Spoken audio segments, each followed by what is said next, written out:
말씀을 선포하실 때 우리에게 큰 은혜가 있기를 원합니다. 목사님 나오시겠습니다. 할렐루야. 예, 아주 정통으로 걸렸습니다. 목이. 제가 좀 이제 목 좀 클리어하고 스프레이도 좀 하고 그리고 올라 그랬는데 제가 가만히 생각해 보니까 본문이 한 절밖에 안 되잖아요. 그래서 뭐 대충 하고 왔습니다. 제가 도중에 좀 이렇게 목이 이렇게 좀 칼칼할 때가 있는데 미리 양해 좀 부탁드립니다. 오늘 이제 말씀이 고린도전서 15장 10절 한 절인데요. 제가 오늘 이 말씀을 통해서 나누고 싶은 게 있습니다. 지난 8박 9일 동안 저희가 이제 마사이 단기 선교 다녀왔잖아요. 그런데 정말 은혜가 많았습니다. 그건 우리 팀이 떠나기 전에 우리 함께 헌신 예배도 드렸고, 그리고 그 전에도 제가 계속 선포한 것처럼 하나님께서 시작하셨고, 그리고 하나님이 저희 가운데 역사하시고 또 함께 동행하시기 때문에 반드시 승리할 것이다. 그리고 선교는 치열한 영적 전쟁이기 때문에 하나님 동행하시고 하나님 역사하시면 반드시 승리한다. 그래서 이 선교가 우리 보내는 그런 단기 선교사들 뿐만 아니라 우리 교회 전체가 하는 것이기 때문에 하나님께서 이 영적 전쟁에서 승리하는 그 승리의 탈취물, 이 전리품은 우리가 함께 나누는 것이 마땅하다. 그것은 곧 우리가 선교를 다녀와서 보고할 때 하나님께서 그곳에서 행하셨던 놀라운 일들, 그것을 우리 모두가 함께 누리는 것으로 이제 그렇게 마무리 지려고 미리 말씀을 드렸습니다. 근데 저희가 이제 여러 가지 많은 것들을 했습니다. 특별히 올해는 정말 바쁘게 했어요. 그래도 딴 때는 아무리 바빠도 그냥 잠자고 깰 때 그거 빼고 이제 사역했는데, 이번에는 잠잘 시간도 부족해서 우리 팀원들이 좀 많이 고생했고, 또 근데 마침 하필이면 마사이 지역이 1년 중에 제일 기온이 낮을 때예요. 낮에는 뭐 한 27도, 28도까지 올라가는데 이 밤 아침에는 쌀쌀합니다. 그래서 10도 그 이하로 내려갈 때도 있고 그런 수준이에요. 그래서 이제 그때 제가 좀 감기를 조금 앓게 됐는데, 그래도 그게 다 하나님의 은혜인 줄 믿습니다. 가서 우리가 바이블 캠프를 하면서 여러 곳에서 이번에 5학교죠. 가서 우리 예수님이 누구신가 해서, 예수님은 우리 선한 목자 되신 분, 예수님은 생명의 떡, 생명의 양식, 이것을 주제로 해서 우리가 한 학교에서 대체로 2세션씩 그렇게 했어요. 그리고 새로 간 곳에 어떤 곳에서는 한 세션만 하고, 굉장히 할 때마다 많은 은혜가 있었고, 특별히 우리 킬로아니 고등학교 집회를 4일 동안 했거든요. 저녁 집회 2시간짜리 그렇게 하고, 아침에 모닝 채플에 1시간 조금 넘게 그렇게 했죠. 그래서 총 6번을 집회했는데 굉장히 은혜가 많았습니다. 이제 우리 팀원들이 간증하는 것, 또 사역 소개하는 것들 통해서 여러분들이 일부나마 그래도 잘 볼 수 있을 것 같습니다. 근데 저는 이제 말씀을 나누면서 여러분과 좀 나누고 싶은 것은, 그곳에 우리가 왜 갔나? 그건 아주 심플합니다. 그리스도의 복음을 전하려고 간 것입니다. 왜 하필이면 케냐고, 왜 하필이면 마사이 지역인가? 그것은 아프리카 전체가 여러분 뭐 너무나 잘 알듯이 북쪽은 펀더멘탈 무슬림들이잖아요. 남쪽은 남아프리카 공화국이 이 종교 개혁 당시에 이 개혁주의 신학이 이 네덜란드 사람들이 이 남아프리카 공화국에 많이 정착해서 거기 개혁주의 신앙이 굉장히 강합니다. 그래서 그 신앙, 그 지역을 보루로 해서 올라오는 것과 그다음에 펀더멘탈 무슬림들이 내려와서 만나는 지역이 케냐이죠. 네, 최근에 제가 선교 사역을 마치고 돌아온 이래로 지금까지 계속해서 사우디의 오일머니가 그곳에 투입되고 있고, 그것으로 인해서 이번에도 또 가보니까 마사이 지역과 나이로비 중간쯤 카지아도라는 데가 있는데, 우마 유니버시티라고 아프리카에서 3번째로 큰 대학, 지난번 떠나기 전에 언급한 그 대학 다시 한번 봤는데 이제 뭐 상당히 많이 가꿔져 있고, 정부의 그 학교 보조금까지 받아가면서 이런 마사이의 엘리트들, 그 밖에 다른 지역도 마찬가지죠. 그렇게 뽑아서 이슬람 교육을 시키고 다시 그들의 커뮤니티로 이제 재파송하는 거죠. 그렇게 해서 전체를 무슬림화하도록 이슬라믹 페이스를 전하려고 그런 일들을 하고 있습니다. 거기뿐 아니라 나이로비에도 대학이 있고요. 그리고 병원을 마사이 지역 가까운 데 지어놓고 굉장히 많은 돈을 투자하고 있어요. 그런데 저희가 2년 전에 갔을 때 들은 소식이고 이번에 확인한 것은 그 3년 전에 굉장히 큰 가뭄이 들어서 기근이 그 지역에 굉장히 크게 퍼졌었거든요. 그것이 지금까지 마사이 사람들을 굉장한 빈곤에 몰아뒀어요. 그러다 보니까 정부에서 마사이 사람들 정착시키느라고 50에이커씩 각 세대당 불화해 줬어요. 그 굉장히 마사이 지역이 넓거든요. 50에이커면 어마어마한 땅입니다. 그런데 이 땅들을 다 팔고 떠났어요. 그래서 이번에 들어보니까 90%의 마사이 사람들이 자기에게 주어진 50에이커 땅을 다 팔고 떠났다고 합니다.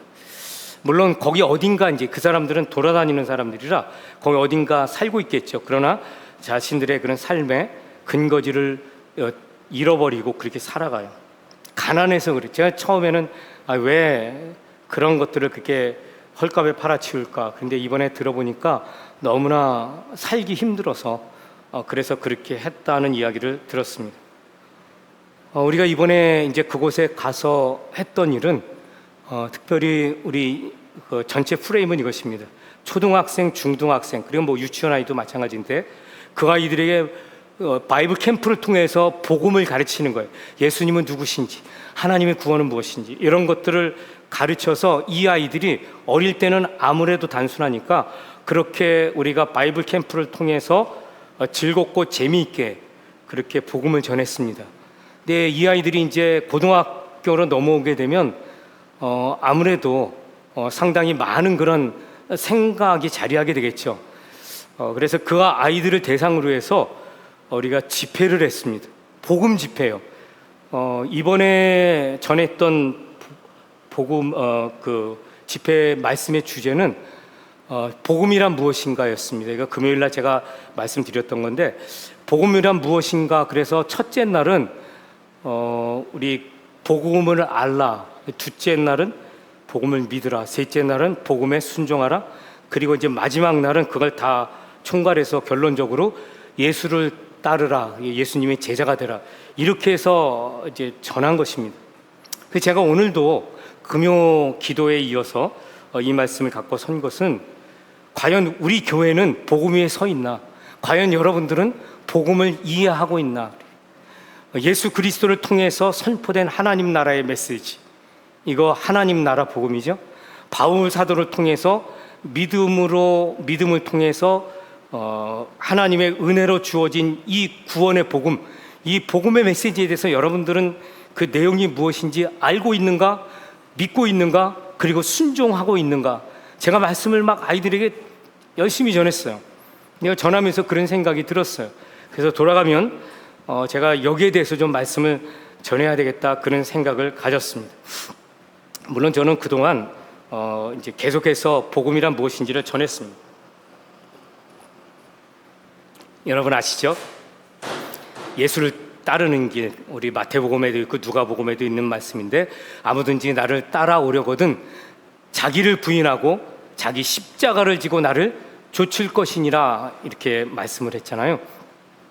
자기를 부인하는 것, 그다음에 자기 십자가를 지는 게 무엇인지, 진정한 예수 그리스도의 제자란 어떤 존재인지, 그리고 그 삶은 어때야 되는지. 그래서 제가 진정한 크리스찬과 예수님의 참된 제자는 같은 것이라고 말씀드렸잖아요. 이건 무엇을 말하냐면 진정으로 구원받은 사람에게 나타나는 삶의 스타일을 말하는 것입니다. 예수님의 제자가 되는 것은 독특한 라이프 스타일이 있어요. 이건 반드시 세상 것과 구분되게 돼 있어요. 그래서 제가 그걸 전한 것입니다. 그것 말고도 뭐 이제 복음에 대해서 많은 말씀을 전했는데 오늘 여러분 그걸 전하면서 구원에 이르는 믿음에 대해서 전하고, 그 다음에 예수님을 따르는 제자에 대해서 전하고 그랬는데 오늘 제가 좀 중점적으로 말씀드리고 싶은 게 하나님의 은혜입니다. 하나님의 은혜란 무엇인가? 그러니까 우리가 은혜를 생각하면 굉장히 마음이 일단 놓이죠. 왜냐하면 일단 은혜라는 것은 거저 주어지는 것이잖아요. 조건 없이, 그리고 뭔가를 한 어떤 것의 이 리워드라 그러죠. 보답이 아니라 그냥 조건 없이 한 것도 없는데 주어지는, 자격이 필요 없어요. 선행 조건이 필요 없어요. 근데 주어져요. 그러니까 이거야말로 우리가 받기에 가장 좋은 것이죠. 그래서 이 성경에 나오는 이 구원을 말할 때 하나님의 은혜로 주어지는 것이다 라고 그렇게 우리가 그런 말씀을 들을 때 굉장히 안심이 되고, 그리고 당연하게 생각되고, 그래서 그런지 별로 은혜에 대해서 그런 큰 기대치가 없어요. 왜냐하면 어차피 받은 것인데 뭐 이제 이렇게 생각할 수 있죠. 저는 이 선상에서 좀 오늘 말씀을 전하고 싶어요. 근데 여러분들이 오늘 말씀을 들으시면서 나는 복음이라는 것에 대해서도 수없이 들어봤어. 나는 믿음에 대해서도 많이 알고 있어. 그러나 나는 하나님의 나라에 대해서 우리가 부름받고 그것을 유업으로 누려야 되는 것, 이것도 나는 잘 알아. 그러는 중에 하나님의 은혜를 내가 뭔가 좀 더 알아야 되나, 이런 생각이 들 수 있어요. 그런데 저는 여러분들이 오늘 우리에게 그렇게 친근하고 쉽게 생각될 수 있고 자동적으로 주어질 것 같은 그 은혜가 얼마나 중요한 것인지를 여러분들이 꼭 이해할 수 있기를 바라요. 그리고 믿기를 바라요. 그리고 여러분들의 삶에 적용할 수 있기를 바라요. 여러분, 그래야 삽니다. 그래야 진짜 크리스찬이 될 수 있어요. 오늘 이제 여기에 대해서 좀 말씀을 드리려고 합니다. 오늘 여기 본문을 보니까 고린도전서 15장 10절인데 제가 9절을 일부러 뺐거든요. 왜냐하면 이 9절 10절을 읽게 되면 이 은혜에 대해서 제가 강조하고자 하는 게 희석될 수 있을 것 같아서 뺐어요. 그런데 9절 한번 보세요. 거기 보니까 나는 사도 중에 가장 작은 자라. 나는 하나님의 교회를 박해하였으므로 사도라 칭함받기를 감당하지 못할 자니라. 그러나 이제 10절, 이건 반전입니다. 굉장히 큰 포스를 가지고 반전하는 거예요. 그러나 내가 나 된 것은 하나님의 은혜로 된 것이니 내게 주신 그의 은혜가 헛되지 아니하여 내가 모든 사도보다 더 많이 수고하였으나 내가 한 것이 아니요 오직 나와 함께 하신 하나님의 은혜로라. 이렇게 되어 있습니다. 여러분, 여기 고백할 때 내가 나 된 것은 다 하나님의 은혜로 된 것이다. 여기 이 말씀을 근거로 해서 내가 나 된 것이 바로 하나님의 은혜다. 하나님의 은혜를 이야기하는데 내가 나 된 것을 말하고 있어요.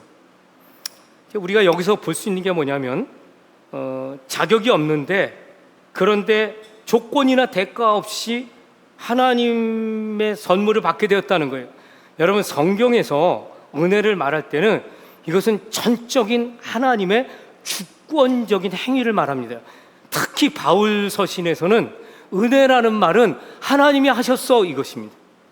내가 무슨 자격이 있고 조건이 있는 게 아니라 그냥 하나님이 일방적으로 하셨을 때 바울 사도는 은혜라는 말을 사용을 해요. 그런데 특별히 그게 하나님의 구원의 행위, 하나님의 사랑의 행위를 말할 때 은혜를 사용합니다. 그러니까 여기서 보면은 이 하나님께서 지금 내가 사도된 거, 이거 하나님이 주권적으로 내가 자격이 없는데 그렇게 부름받게 된 것이야. 내가 그 일을 하게 됐어요. 그래서 9절이 그 내용이에요. 나는 사도 중에 가장 작은 자라. 그러니까 사도 중에 아무것도 아니란 얘기예요. 왜냐하면 나는 하나님의 교회를 박해하였으므로 사도라 칭함받기를 감당하지 못해 자격이 없다는 거죠. 근데 하나님이 나를 이방인의 사도로 부르셨다는 거예요. 그래서 그게 은혜라는 것입니다. 여러분, 여기서 이제 제가 말씀드리고 싶은 게 있어요. 우리가 은혜로 구원받았다 그랬을 때 이 은혜로 말미암아 구원받은 것, 이것을 우리는 아주 쉽게 생각할 수 있어요. 내가 죄인인데 자격 없는데 내가 구원받아서 하나님의 자녀 됐구나. 맞는 말이에요.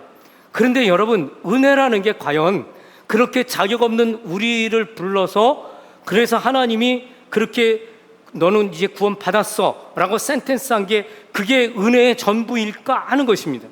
그래서 저는 오늘 세 가지 캐테고리로 은혜를 지금 말씀드리려고 해요. 첫 번째로는 뭐냐면은 자격 없는 우리들이 받는 구원의 은혜, 구원의 선물, 이게 은혜입니다. 두 번째로는 그렇게 구원받은 우리가 하나님 앞에 온전하게 살아갈 수 있도록, 그렇게 거룩한 성도로 살아갈 수 있도록 그렇게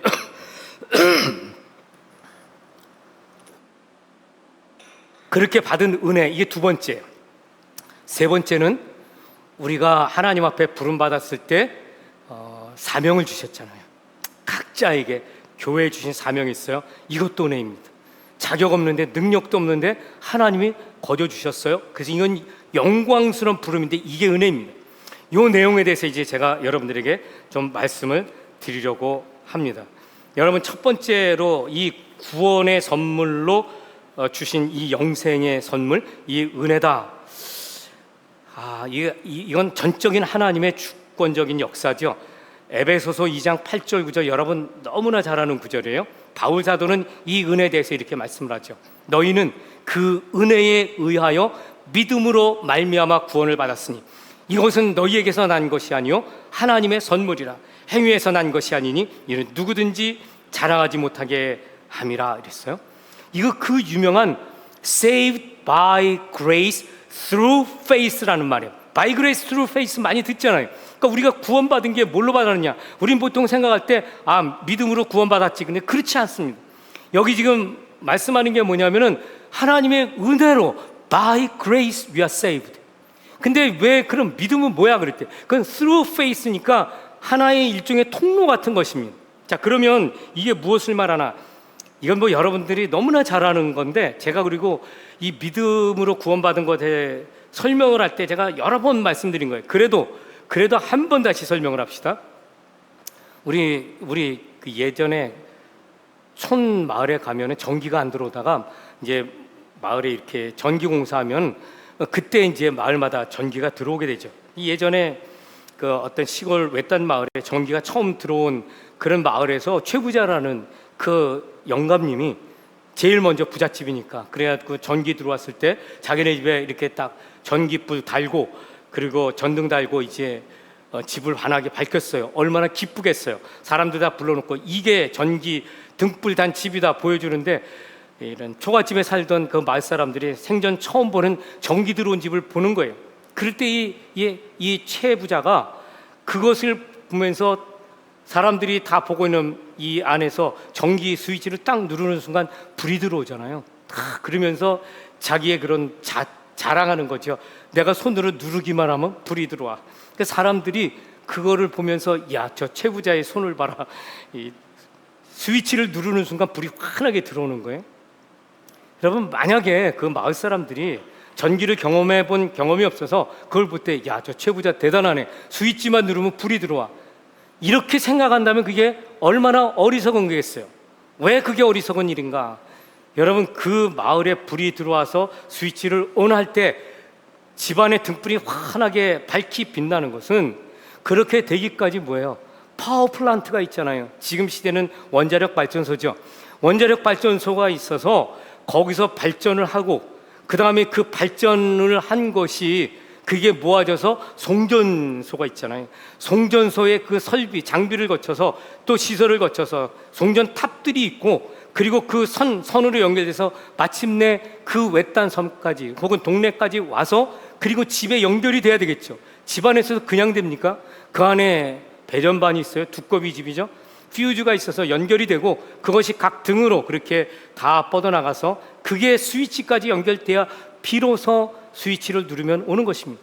우리가 구원의 역사를 생각할 때 하나님의 그런 놀라운 구원의 능력, 마치 애토믹 파워 스테이션처럼 전기 그 파워, 그거를 일으키는 그 원자력 발전소 있잖아요. 그 파워가 뭐겠어요? 예수 그리스도의 십자가의 그 능력이라는 것입니다. 부활의 능력이에요. 그게 마치 원자력 발전소 같은 어마어마한 그런 능력을 공급하는 것이죠.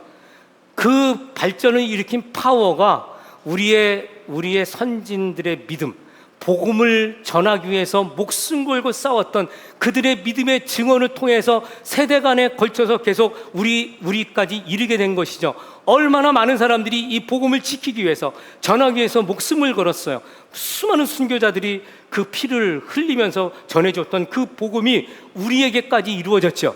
그리고 그 복음을 우리가 받아서 믿음으로 그것을 고백할 때 비로소 하나님의 구원의 능력이 이르게 된 것. 그러니까 사실은 모든 일은 하나님께서 행하신 거잖아요. 그리고 우리는 그 사실을 믿음으로 아멘할 때 구원의 역사가 이루어지는 것이죠. 그게 바로 은혜라는 것입니다. By grace through our faith라는 말이 바로 그것이죠. 여러분, 우리가 구원받게 되기까지 하나님께서 이 모든 일을 이루셨어요. 자, 그런 이 구원에 대해서 그러면 하나님께서 이렇게 행하신 것이 왜 은혜라고 우리는 말을 하는가? 하나님께서 이 은혜를 베푸신 게 우리가 잘 아는 요한복음 3장 16절에 이렇게 표현되어 있어요. 3장 16절 17절 하나님이 세상을 이처럼 사랑하사 독생자를 주셨으니 이는 그를 믿는 자마다 멸망하지 않고 영생을 얻게 하려 하심이라. 하나님이 그 아들을 세상에 보내신 것은 세상을 심판하려 하심이 아니요 그로 말미암아 세상이 구원을 받게 하려 하심이라.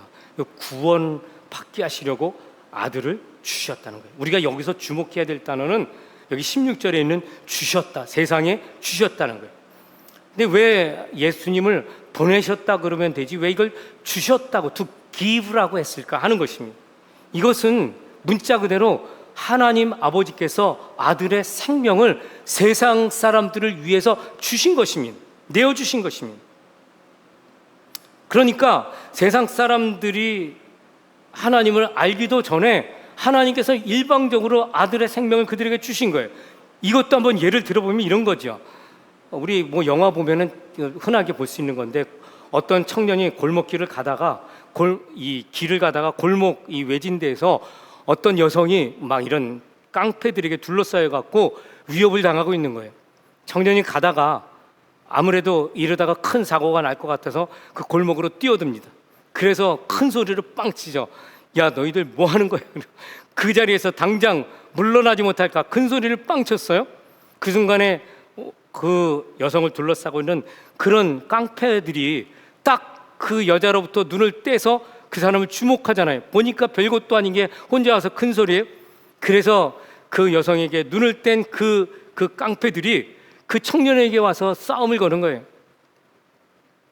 근데 여러분, 혼자서 그 많은 사람을 당해낼 수 있겠어요? 큰 싸움이 벌어지고 결국은 그 청년이 그 깡패들에 의해서 무참히 구타를 당하다가 그러다가 숨지게 됐어요.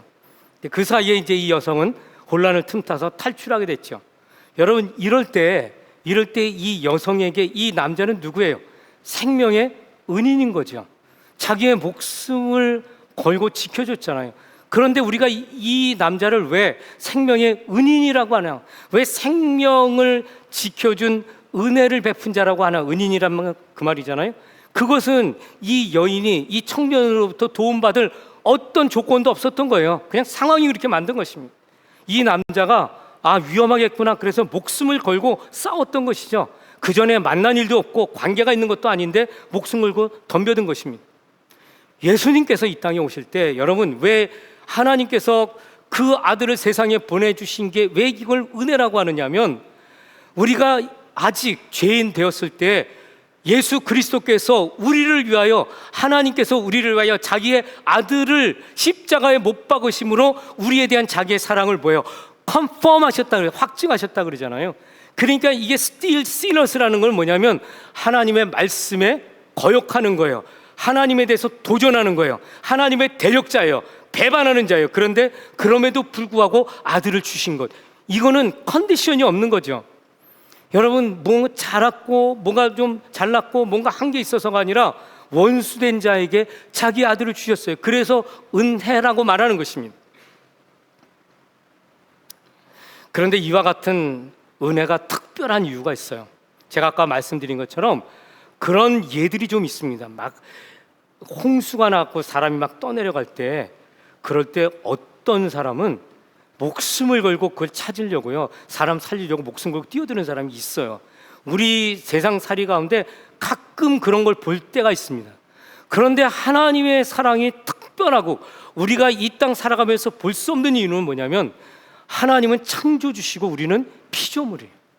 근데 이 간격은 우리는 상상을 다 못해요. 왜냐하면 우리는 창조주가 돼본 경험이 없기 때문에 그렇습니다. 근데 이 창조주께서 피조물을 위해서 자기의 아들을 희생제물로 삼았다는 것은, 이건 이 세상에서 경험할 수 없는 것입니다. 또 하나, 예수 그리스도 그분은 성삼위일체, 우리 트라이온 갓이라고 그러죠. 성부, 성자, 성령 하나잖아요. 자기의 아들을, 유일한 아들을 죄인을 위해서 목숨을 내놓는 것은 지금 우리 세상에서도 있을 수 없는 일이죠.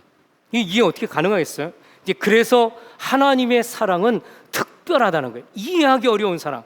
그래서 우리가 하나님의 은혜가 얼마나 큰지 알기가 어렵고, 그 은혜가 얼마나 위대한지 그것을 잘 느끼지를 못해요. 자, 그런데 하나님께서 그 일을 위해서 아들의 목숨을, 생명을 내어 주신 것입니다. 모든 대가를 치르기 위해서 아들을 주신 거죠. 십자가에서 주님께서 죽으실 때 그는 단순히 죽으신 게 아니에요. 그분은 하나님의 아들이세요. 그분은 죄가 없으신 분이세요. 거룩하신 하나님의 아들이세요. 근데 왜 죽으셨나? 여러분 너무나 잘 아시죠. 내 죄를 때문에 죽으셨어요. 그러면 하나님의 아들의 죽음과 나와 어떤 관계가 있길래? 그럴 때 여러분, 여기서 두 가지 아주 중요한 사실이 있습니다. 하나는 뭐냐면은, 예수님 죽으신 게 대표로 죽으셨다는 거예요. 온 인류. 이건 제가 수도 없이 말씀드린 거예요. 한 사람 아담이 죽었을 때 왜 죄가 탁 퍼지게 됐나? 왜냐하면 아담은 인류의 대표잖아요. 그래서 그의 형질 속에, DNA 속에 죄성이 들어오게 됐어요. 사람이 사람 자식을 낳으면 그 안에 그냥 죄성이 박혀 있는 것과 똑같은 원리죠. 한 사람 아담으로 인해 죄가 온 땅에 오게 됐으면 제2 아담, 또 한 사람 예수님, 그분이 죽으셨을 때 하나님의 의가 모든 자들에게 오게 되었다는 것, 이 바울의 설명입니다. 자, 그런데 그렇게 예수님께서 모든 사람의 대표로 십자가를 짊어지고 죽으셨을 때, 그럴 때 하나님은 아무리 자기의 아들이지만 모든 인류의 죄를 다 뒤집어 쓰니까 그 진노를 다 퍼부었다 그랬잖아요. 그럴 때 여러분, 그렇게 비정하게 모든 죄 저주를 퍼부으신 이 하나님의 진노를 어떻게 우리가 이해할 것인가? 여러분, 이것은 불가피한 죽음입니다. 하나님께서 은혜를 베푸셔서 우리에게 영원한 생명을 주시기 위해서, 이게 두 가지 이유 때문에 이건 불가피해요. 그래서 하나님은 할 수 없이 아들을 십자가에 못 박은 것입니다. 첫 번째 이유는 뭐냐면, 하나님의 공의하고 절대적인 거룩 때문에 그래요. 우리는 죄성으로 가득 차 있기 때문에 하나님의 공의가 얼마나 대단한지, 하나님의 거룩하심이 얼마나 완전한지 잘 깨닫지 못하고 잘 느끼지 못해요. 그러나 여러분, 우리가 하나님께서 완전한 거룩이고 완전한 공의로우신 하나님은 인간의 죄를 결코 간과할 수 없어요.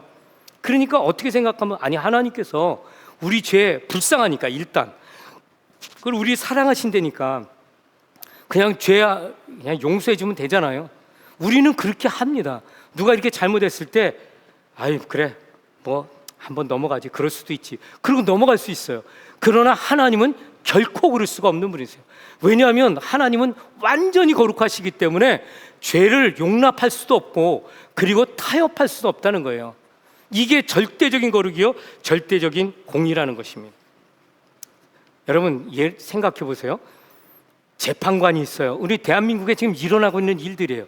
재판을 하는데 재판장이 탁 보는데 여러 가지 이유가 있겠죠. 일단 좋게 말하면은 좀 이제 불쌍하니까, 인간적으로. 그래서 내가 저 사람 이렇게 피고인데 너무 불쌍하니까 형량을 이만큼 좀 깎아주자, 대폭 깎아주자. 근데 이 정도가 아니라 완전히 무죄 석방, 이거 난리 나는 일입니다. 재판관은 자기 그런 것들로 막 인심 쓰는 자리가 아니에요. 정확하게 그걸 따져서 형량을 선고하는 게 재판관의 임무거든요. 그런데 내가 불쌍하니까 봐줘. 사실 이것만 해도 좀 덜하죠. 만약에 뇌물을 받고, 그리고 고소한 사람의 그 피눈물 나는 그 희생을 감수하고, 그리고 예를 들어서 피고인을 무죄라고 석방했다면 어떻게 되겠습니까? 이건 온 나라가 들고 일어나야 될 사안들이죠. 그런데 하물며 하늘에 계신 우리 하나님께서, 공의의 재판장이신 그분께서 죄 있는 죄인들을 내가 불쌍하니까 봐줘야지, 이게 어떻게 공의겠습니까?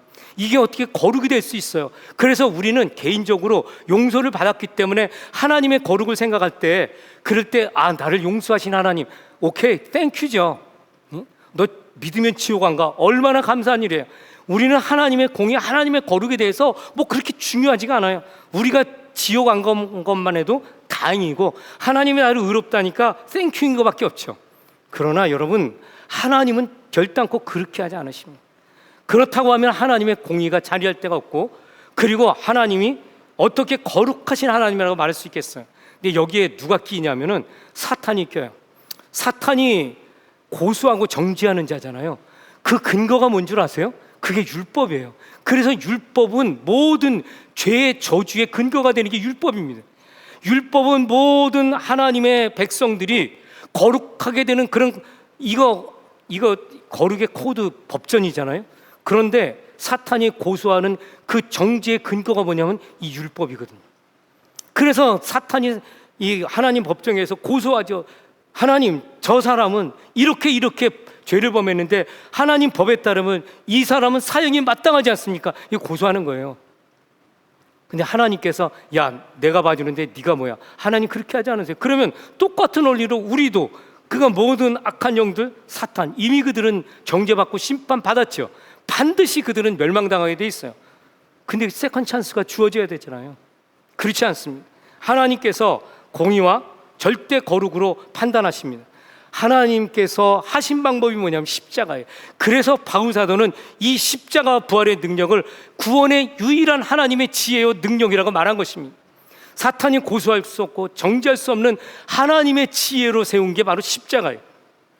여러분, 하나님께서 우리를 용서하실 때 그냥 용서하신 게 아니라 아들의 그 대속의 죽음을 통해서 용서하신 거예요. 이미 다 페이했다는 거죠. 우리 많이 부르는 참 Jesus paid it all.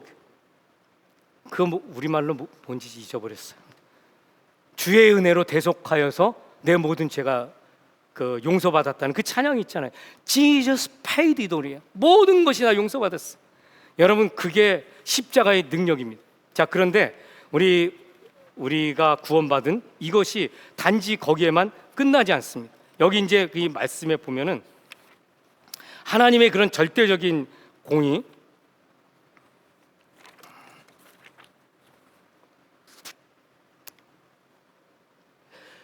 이런 것들 때문에 우리가 이제 의롭다함을 받는데, 사람들은 그렇게 생각해요. 하나님께서 아들을 통해서 나를 용서해 주셨어. 그러니까 이게 뭐예요?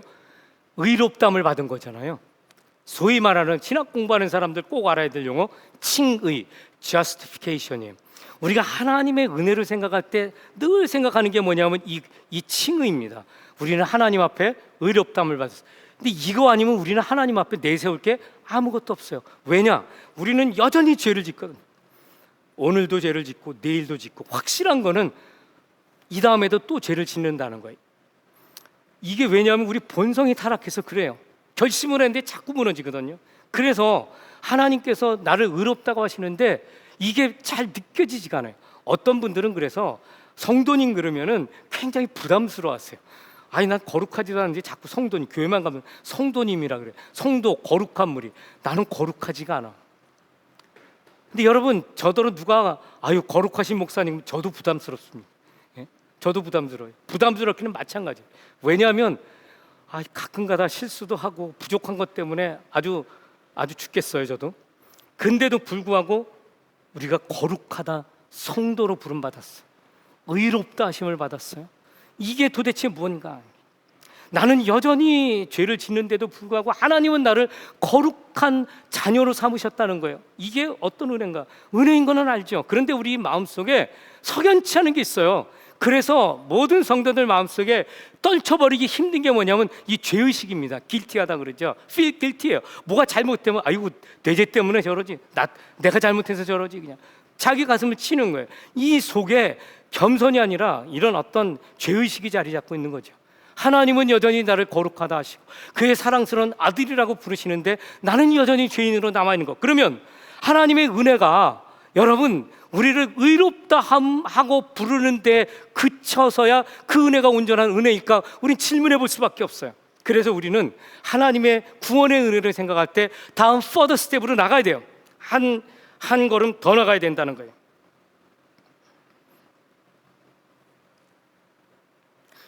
그게 뭐냐면은 하나님의 성도에 대한 성화의 은혜입니다.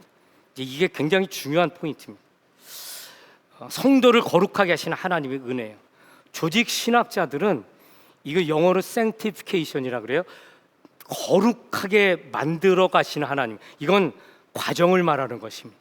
성도를 거룩하다 부르셨잖아요. 이거를 거룩하게 빚어나가시는 하나님, 이거를 성화라고 하고 이거는 과정에 관한 것입니다. 영어로 sanctification이라 그래요. 이게 하나님의 전적인 하나님의 은혜라는 거예요. 그런데 조직 신학자들은 이거를 하나님의 은혜라는 영역으로 다루지 않는 경향이 있어요. 다 그런 건 아니지만 제가 생각하기에 왜 그런가? 왜냐하면 이게 성령님의 일이거든요. 성령님의 일로 이렇게 놓다 보니까 이거야말로 하나님의 은혜에 어떻게 보면 이 justification 있잖아요. 의롭다 부른 것보다 더 중요한 하나님의 은혜거든요. 이거를 별로 강조하지 않아요. 교회 안에서도 여러분 빚어가시는 하나님, 이게 얼마나 큰 은혜인지 이걸 잊어버리고 사니까 마음대로 사는 거예요. 바울사도는 뭐라 그랬냐면, 야 너희가 죄에서 구원받았으니까, 은혜로 받았으니까, 내가 죄를 지으면 하나님 은혜가 내게 더 넘쳐, 그렇다고 너희가 죄를 지을 수 있느냐? 질문을 하잖아요. 그런데 오늘날 교회들이 그렇게 살고 있어요. 어차피 나는 하나님의 구원 받았잖아. 어차피 나는 하나님의 은혜로 다 죄사함 받았잖아. 그러니까 어차피 구원받는 거 죽기 전에 이것만 한 번 내가 더 확실하게 내가 고백하리라. 그리고 나서 편하게 사는 거예요. 여러분, 이게 진짜 은혜 받은 사람입니까? 아닙니다. 이게 여러분들이 은혜 받았다는 것은 단지 내가 하나님의 그 의롭다 하심으로 우리를 여기시는 그 은혜만이 아니라 진정으로 은혜 받았다는 사람의 증거는 하나님이 나를 영광스러운 그런 성화된 존재, 거룩한 성도로 빚어가셔. 여러분, 여기까지 나가야 되는 것입니다.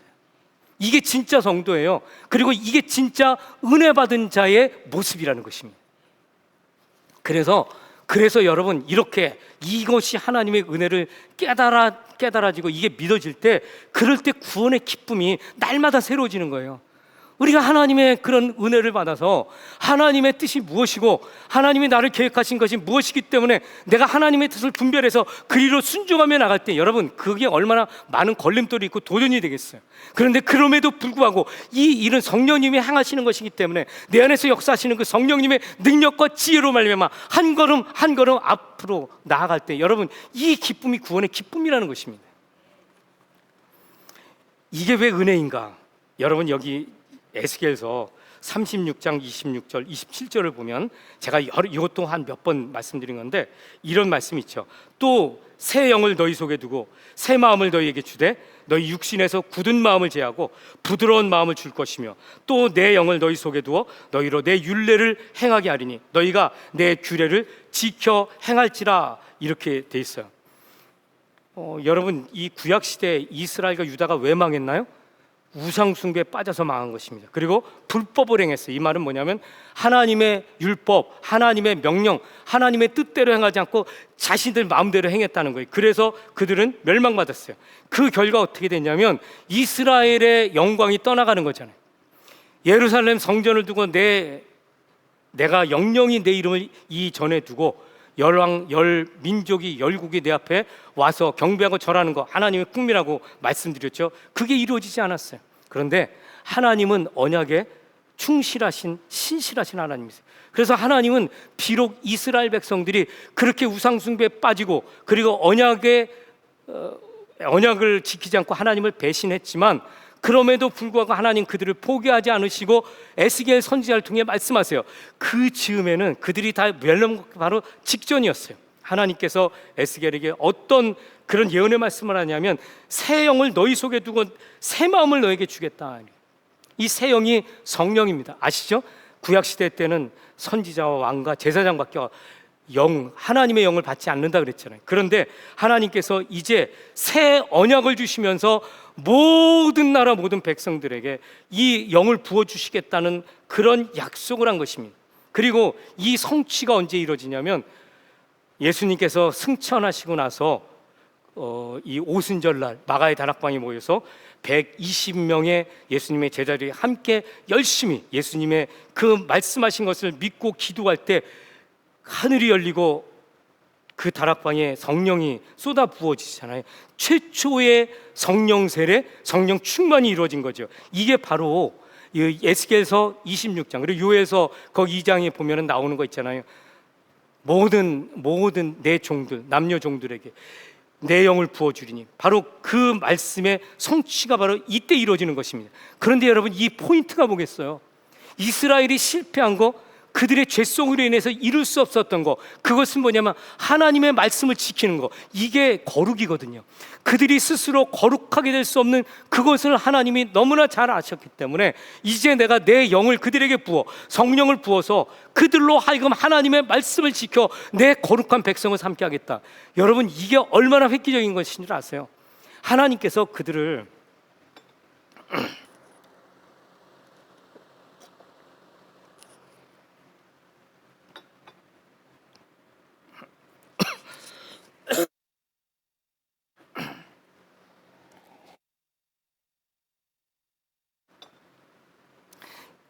여러분, 하나님께서요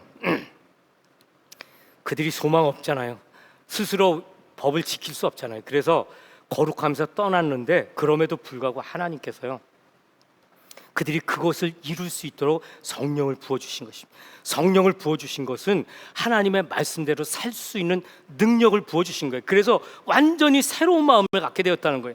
여기에 대해서 바울 사도는 그렇게 말하죠. 우리가 잘 아는 고린도후서 5장 17절, 그런즉 누구든지 그리스도 안에 있으면 새로운 피조물이라, 이전 것은 지나갔으니 보라 새 것이 되었도다.